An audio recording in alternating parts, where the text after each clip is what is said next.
Illustrated by Marina Seoane.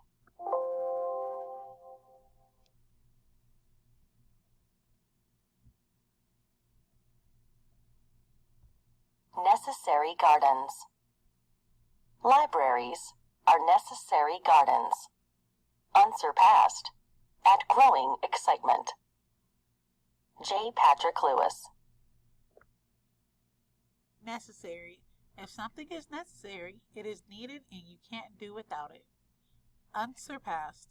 If something is unsurpassed, there is nothing that is better. Eating alphabet soup.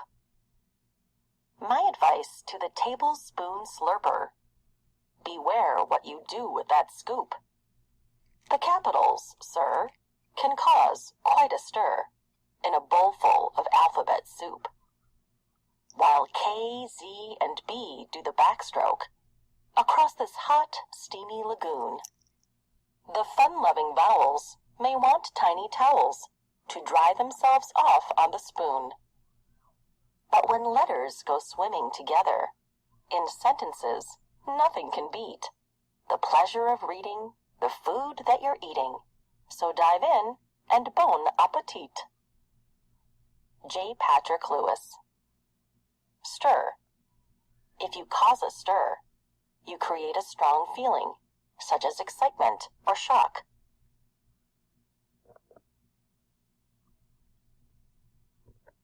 The big word girl. Of all the clever girls I know, Elaine's the one who counts. But what she counts are syllables, and words I can't pronounce. I took her to a horror show. Godzilla meets Tooth Fairy. But she could not unglue her eyes from Webster's dictionary. She put her trembling hand in mine. Godzilla smashed the floor, for she had come across a word she'd never seen before. But when the lights came on, Elaine was sound asleep and snoring. I woke her up. She yawned and said, "How uncustomarily, extraordinarily, incomprehensibly boring." J. Patrick Lewis. Extraordinarily. If something is done extraordinarily, it is very unusual or remarkable in some way. We are going to pause here, and on the next slide, you are going to answer,